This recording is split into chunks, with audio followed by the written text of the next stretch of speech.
It can be lesson 9 here, Jesus in the temple. Okay.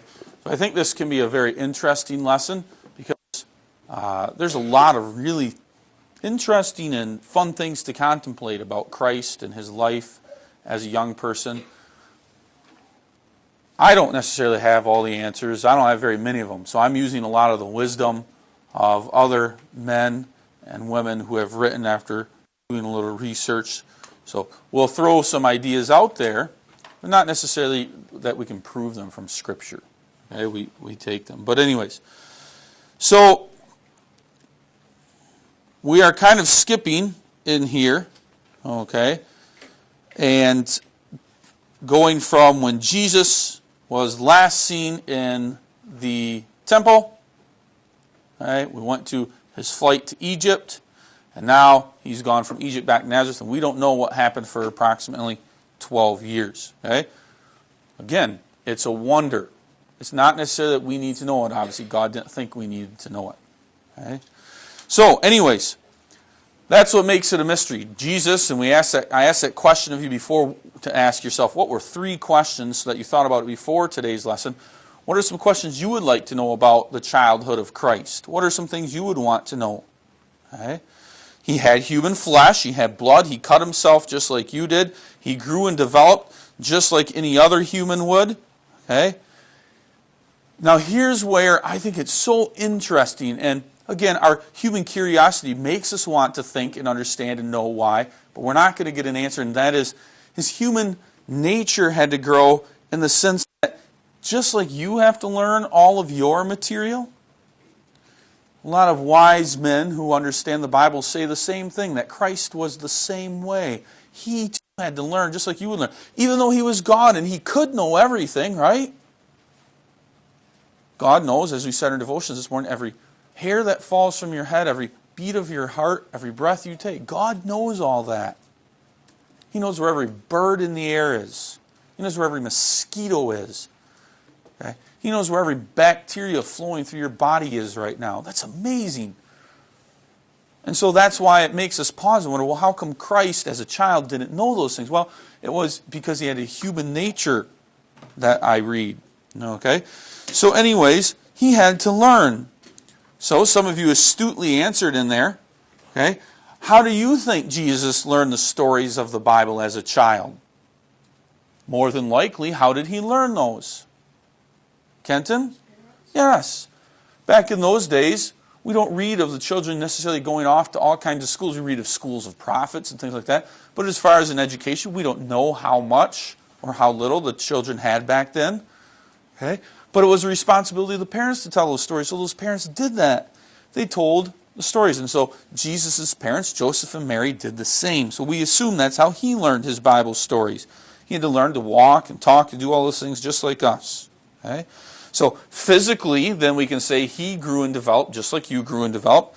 Intellectually, he learned to read and write just like you did at the same ages probably that you approximately did. But spiritually, he had to as well. He had to learn about himself spiritually just like you are learning about yourself spiritually now. Okay? And so that's something that just maybe should give us pause. That we want to be curious about. How was that? How was it possible? Maybe we'll know when we'll get to heaven, and maybe we won't. God may not reveal it to us. It's not what we need to know. It's a wonder. Okay? But there was one thing I can confidently say about Jesus Christ as a child. He might not have known everything or understood everything spiritually, but what's one thing that we can say about him that he never did? Logan? He never sinned. And again, that's something that maybe some of you wrote down there as a question. What was that like? To have a brother or sister that never talked back. To have a brother or sister that never fought with you. To have a brother or sister that never argued with you but didn't treat you with disrespect either. What was that like? He was perfect. So he didn't do any of those things. That's amazing. Okay, that's something that's just fascinating. Okay, but Jesus never sinned. He was perfect. Because if he would have sinned, we never could have been saved by his work on the cross. And that's what the devil wanted. He wanted Jesus to sin. And we see later in a few lessons here where he'll try to get Jesus to sin, but Jesus won't. Jesus can resist. Okay? So anyways, we read that Jesus waxed, which means he grew, he increased. Okay? But he had to become aware of his divine nature. And that, again, is something that I would be taking from other men and women who do a lot of study in this area. They would have said Jesus had to become aware that he was the Son of God. And so I asked a question on your sheet about that. I said, how does Matthew 24, verse 36, show that he didn't know everything? So let's turn there, Matthew 24, verse 36. Okay. Matthew 24, verse 36.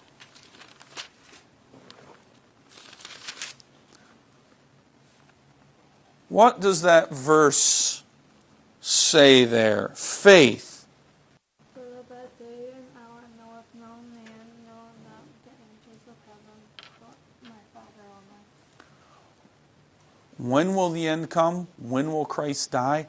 Not even Christ knows. Only God in heaven. And that's the words of Christ.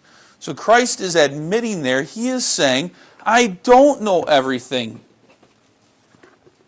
Only my heavenly Father. So in my human nature here on earth, Jesus needs to become aware of his own divine nature. He doesn't know everything that's going to happen, in a sense. Okay? Only his heavenly Father knew that. So we see that. But yet he was also God, we could prove, as a man, because what could he do for some people that we read throughout the Bible later on, Courtney? He healed them. But even more importantly than healing, what did he do for some people that only God could do?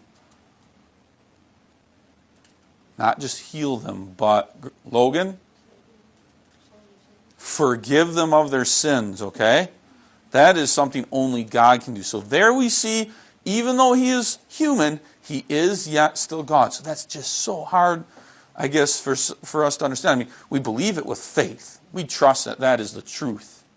And we have a faith that's confident in that. But a curiosity, our human nature might go, well, how did that all work? Okay?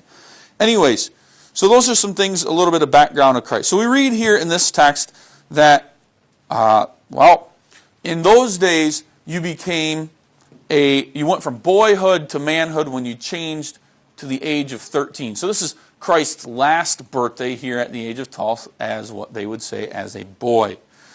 And so he was going to be able to, after this, be able to attend feasts. Like, if you want to partake of the Passover, Megan, when can you partake of the Lord's Supper? When can you partake of the Lord's Supper at Randolph Protestant Reformed Church? How old are you? What's the rule? Who knows what the rule is? If you want to partake of the Lord's Supper at church, what is the rule, Joe? Yeah. So that if Joe made confession of faith next week, he could partake in the Lord's Supper. Okay? There's no age restriction on it. Some people don't make confession of faith until they're much older, 24, 25. Now, we would hope that because of your catechism and your schooling and your growing up in your parents' house and being in the Lord's house twice every Sabbath, that you would be able to say, yes, I know exactly what I believe, and I want to be a part of this church because this church preaches the truth here. We would hope you would do that at a young age. Don't think that you have to. Some people think, well, I got to be out of high school because that's when I get done with catechism. No. Okay? I made confession of faith when I was 17, when I was a senior in high school. Some of my friends made it even a little bit before then. Okay? If you know and are convinced of what you are taught in Randolph Protestant Reformed Church, don't wait. Make confession of faith. Say, this is what I believe wholeheartedly. Okay? You don't have to wait till you're 19, 20, 21, 22. If you are convinced of that already, or when you're in high school, that's something to talk to mom and dad about, and you go to the elders and you say to the elders, I believe. Okay? And so that was the point that Christ is coming to, but there in the Jewish tradition, it was customary at a certain age to partake of the feasts once you reach the age of 13. So he goes at the age of 12 to the Passover here in Jerusalem. They travel from Nazareth, probably difficult travel that took a few days. Okay? They would often, why would they travel together as a group? Why would the people want to travel together as a group in those days? Think ahead to a story we're going to hear about a Samaritan. Why would people in those days want to travel from Nazareth to Jerusalem together in a large group? Megan? So why would it be good? You're right. So they don't. So Megan said here, they might travel, and people might along the way people might want to get rid of them or hurt them. So why would traveling in a group help? You're right. Strength in numbers, exactly. People could fend them off. So if we're in a big group, we're probably less likely to be attacked. Whereas we see eventually with a good Samaritan, here's this Jewish man who gets attacked, and the Samaritan comes along and helps him. And of course, the place where you get attacked is between Nazareth and Jerusalem. As you're going through the land of Samaria in between. That's where you would run into trouble. Okay? So they traveled those days in groups. So it might be very large groups, and it might not be uncommon to not see your child or a friend or a relative all day long. Okay? Maybe if you've ever gone on vacation with family members, okay, you might say, Mom and Dad, I'm going off with Uncle so-and-so, and we're going to go and do this all day. So it's very common for Mom and Dad to say, okay. Or maybe you go to the Dowells, okay, and you go there with some cousins or some friends, and you say, bye, Mom and Dad, at 10:30 in the morning, and they don't see you until evening. What are they doing? They're trusting that whole time that you're with your friends and your cousins, and that you're safe, and that if anything would happen to you, one of them would come and tell them. Okay? So that's how it is here, we can say, too. As they're traveling that way as well. So you can imagine being Jesus now as an adult, probably for the first time, well, not as an adult, but as a young man, for the first time seeing Herod's temple, okay, entering into Jerusalem. We don't ever read of him coming here before, so we assume that this is probably his first time. He sees the sacrificing, he begins to understand it, but he probably also sees something in the temple that he doesn't like that will come up later when he's 30. What's that? Jennifer? Yeah, the marketplace that's in there. Any of you scheduled a day to go to the market down in Madison so you can understand what a market's like? Yeah. Saturday. Saturday. But anyways, that'll give you an idea of what a market is. But Jesus probably saw that too.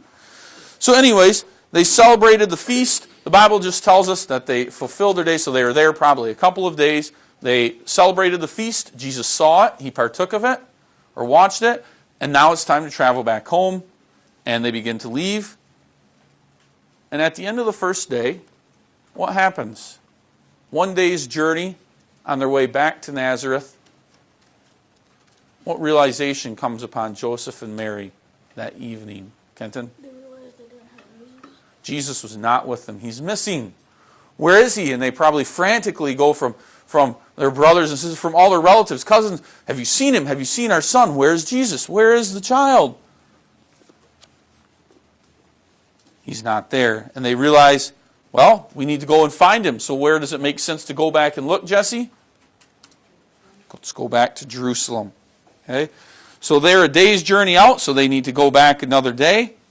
How many days did they look for him? What does the Bible say? Kimberly? For 3 days they searched for Jesus. 3 days they searched for him. And where did they find him? Logan, where did they find Jesus? Yeah, the Bible calls them doctors, wise men, learned men, teachers, professors. That's where Jesus was. No, not necessarily sitting at their feet and listening to them and learning from them. But what was Jesus doing? What was Jesus doing here? Not sitting at their feet necessarily learning. Kenton? Yes, he was asking them difficult questions. Questions that would make those wise men go, now here is someone who is thoughtful. Here is someone who understands some things. And so they were very provoked by that and very curious themselves. But even more amazing was probably the answers that he could give. As a son of God, he had great insight. And so Jesus here is becoming aware of his divine nature. I am the Son of God. Okay? And here he is. When he's speaking with these men, he's beginning to realize what his work is. Now, of course, Mary, his mother, when she finds him, what does she do when she first sees him? Same thing your mother would do. Faith? Ask where they've been. Scold him, right? Where have you been, young man? We've been looking all over for you. And then maybe burst into tears and give him a hug because she's so thankful now that she's seen him. So first anger is in her mind because he didn't come as he should have. But then relief is in her mind and she has tears and she gives him a hug. But Mary kind of comes up here accusingly, almost scolding, but at the same time relieved. And so Jesus answers her. Okay?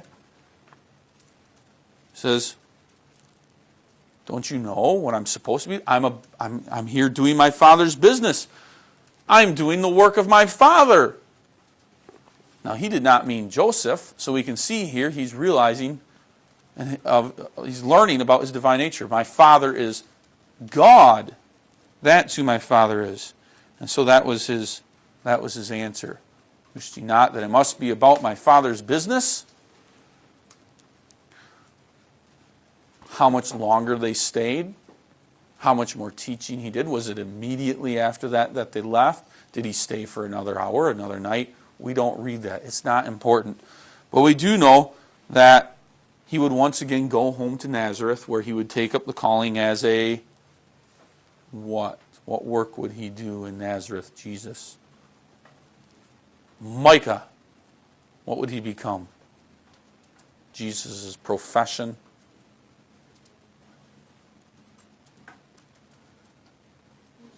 Nope. Eventually, Jen. Carpenter like his father. Carpenter. He will be a builder, a carpenter. Okay? So he goes back to Nazareth, but we can imagine now a seed has been planted, and God is revealing to Christ more and more who exactly he is as the Son of God, so that when he comes to the age of 30, but again, when he's a teenager now, he's not going to rebel against his parents like we probably do. He's not going to argue with them about curfews. He's not going to get all grumpy and upset with them over foolish little things, but he's perfect. Okay? He's absolutely perfect. He doesn't sin. He doesn't fall into sin. So that's a beautiful thing. So he goes back to Nazareth. So this whole part of Jesus' life is just quite a mystery to us. How exactly he was, how it could be that he learned that. But we can see he obeyed. He obeyed God. So as an example for us, we too can say that too. We should be godly. We should be godlike. We should be Christ-like in all that we do. And we should try to emulate Christ here. We'll never be able to do it perfectly, but that's what we should do. Okay? So looking over just your questions here, basically covered over there most of those. So just some thoughtful questions for you to contemplate.